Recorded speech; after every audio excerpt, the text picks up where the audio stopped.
लोकन्यूज मराठी, आवाज लोकशाहीचा। विटा शहरात आरोग्य सेवेचा विश्वासार्ह आधार आदिती मल्टी स्पेशालिटी हॉस्पिटल संचलित बंडगर हॉस्पिटल विटा, महात्मा फुले जन आरोग्य योजना, आयुष्यमान भारत व बांधकाम कामगार योजनेअंतर्गत शस्त्रक्रिया आणि उपचार पूर्णपणे मोफत, हाडांवरील सर्व प्रकारचे ऑपरेशन्स, वेदना निवारणासाठी ब्लॉक इंजेक्शन, डायलिसिस, मूतखड्यावरील सर्व प्रकारचे ऑपरेशन व उपचार, जनरल सर्जरी, अपेंडिक्स, हर्निया, मूळव्याधवरील ऑपरेशन व उपचार पूर्णपणे मोफत। सावरकर नगर, खानापूर रोड, विटा। संपर्क आपल्या स्क्रीनवर। तुम्हाला मुलं बाळ नसल्यामुळे कदाचित त्याचं काय वाटलं नसेल, परंतु देशाच्या कोपऱ्यातून आलेल्या पोरांना रक्तबंबाळ करताना तरुणांनी तुम्हाला सत्तेवर बसवलं, त्या तरुणांच्यावर लाठ्या चालवत असताना लाज वाटली पाहिजे होती। अरे रक्तबंबाळ झाली पोरं, मुलींचे कपडे फाटले गेले। हे आंदोलन विरोधी पक्षाचं नव्हतं, या देशाचा शेवट कसा झाला हा इतिहास जरा तपासून घ्या, एवढंच मला नरेंद्र मोदींना इशारा द्यायचा। 12 वर्षापूर्वी या देशातल्या तरुणांनी विकास, आजचे दिन, बेरोजगारीवर मात करून नोकऱ्या, या भूलभुलायांना भुलून डॉक्टर मनमोहन सिंग सारख्या एका सभ्य, सुसंस्कृत आणि अर्थतज्ञ पंतप्रधानांचं नेतृत्व झुगारून नरेंद्र मोदी या बोलभांड माणसाला या देशाचे सूत्र हातात दिली। खरं तर त्यांच्या या भूलभुलायाला बळी पडलेला मी एक माणूस होतो, परंतु मी वेळीच सावरलो। परंतु आज त्याच ज्या तरुणांनी यांना सोशल मीडियाच्या माध्यमातून दिल्लीच्या तख्तावर बसवलं, त्याच सोशल मीडियाचं सगळं जामर बसवून आज दिल्लीतल्या बातम्या बाहेर जाऊन द्यायचं नाही, अशा प्रकारचा प्रयत्न सरकार करायला लागलेला आहे।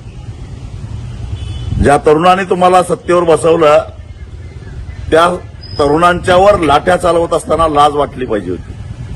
अरे रक्तबंबाळ झाली पोरं, मुलींचे कपडे फाटले गेले। हे आंदोलन विरोधी पक्षाचं नव्हतं, या देशातल्या तरुण पोरांचं होतं, विद्यार्थ्यांचं होतं। ते तुमचे शत्रू नव्हते, ते काय आतंकवादी नव्हते। त्यांच्यावर संवाद साधायला पाहिजे होता, त्यांच्यावर चर्चा करायला पाहिजे होते। पण मोदी साहेब तुम्ही काय केलं? तुम्ही त्यांना रक्तबंबाळ केलं। अहो, पोटचा गोळा जेव्हा रक्तबंबाळ होतो त्यावेळी इथं कळ येते फक्त बापाच्याच हृदयाला, काळजाला घरं पडतात। तुम्हाला मुलं बाळ नसल्यामुळे कदाचित त्याचं काय वाटलं नसेल, परंतु देशाच्या कोपऱ्यातून आलेल्या पोरांना रक्तबंबाळ करताना तुम्हाला काहीच वाटलं नाही का?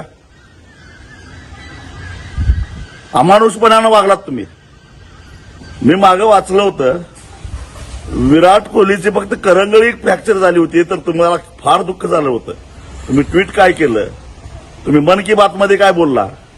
अरे आज देशाची तरुणाई रक्तबंबाळ झालेली आहे। बेवारसी कुत्र्यासारखं पोलीस त्यांना खाली पडून रस्त्यावर पाडून मारतायत, रक्तबंबाळ करतायत, पोलीस दगड फेकतायत, याच्यापेक्षा आणि काय? पण एक लक्षात घ्या, हे फार काळ चालणार नाही। ज्या तरुणांच्या बरोबर तुम्ही संवाद साधायला नकार दिला, चर्चा नाकारली, त्यांचं म्हणणं ऐकून घेतलं नाही, काय चुकलंय हो त्यांचं? तुम्ही त्यांच्यावर बोलत नाही, त्यांच्या आंदोलनाकडे लक्ष देत नाही, म्हणून ते त्यांची कैफियत घेऊन संसदेकडे येत असतील तर काय चुकीचं आहे त्यांचं? परंतु तुम्ही मात्र जसं कर्नल गद्दाफीनं तिथल्या सर्वसामान्य जनतेच्या बाबतीत केलं तेच तुम्ही केलं।